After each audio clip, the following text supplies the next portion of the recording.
Des fois, je me dis qu'on va tous finir célib, sauf si les femmes acceptent de faire le premier pas. On va pas se mentir, pour beaucoup de gens, aujourd'hui, les rencontres, c'est devenu un calvaire. Depuis quelques années, notre monde s'est complètement digitalisé et on est la première génération qui subit la digitalisation de la rencontre. Sur les applis, on est juste noyé de profils sans cesse et on peut pas se consacrer à quelqu'un parce que le business model de ces plateformes, c'est de nous en empêcher. Donc le but, c'est de nous faire voguer d'espoir en espoir et de désespoir en désespoir jusqu'à l'épuisement. Et ils ont poussé le business model tellement loin qu'une étude récente a même montré qu'aujourd'hui, on a littéralement plus de chances de rencontrer la personne avec qui on va être à l'épicerie que sur une app de rencontre. On ne devrait pas appeler ça une app de rencontre, mais une app de rencontre. Alors on est nombreux à se dire, à juste titre, que si ça marche pas dans ce monde digital, eh ben autant revenir au vrai monde pour faire des rencontres comme au bon vieux temps, dans la rue, au bar ou juste entre collègues. Sauf qu'entre temps, tout a changé. Et avec ce monde digital, les approches dans le vrai monde, elles sont devenues super intimidantes et surtout super gênantes. On sait à quel point les femmes se font oppresser, emmerder, intimider à longueur de journée et on n'a juste pas du tout envie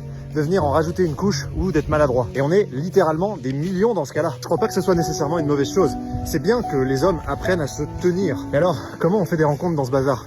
Parce que ce soit du côté des hommes ou du côté des femmes, ça devient vraiment compliqué. Il y a d'ailleurs des statistiques qui sont en train de montrer que à ce rythme-là, une femme sur deux entre 25 et 45 ans sera célibataire et sans enfant en 2030. L'une des seules combinaisons qui pourrait fonctionner dans le monde tel qu'il est aujourd'hui, ce serait que les femmes se mettent, elles, à aborder les hommes. Et en France, ça nous paraît peut-être un peu fou, mais il y a plein de pays où c'est juste la norme. Bref, on compte sur vous, mesdames.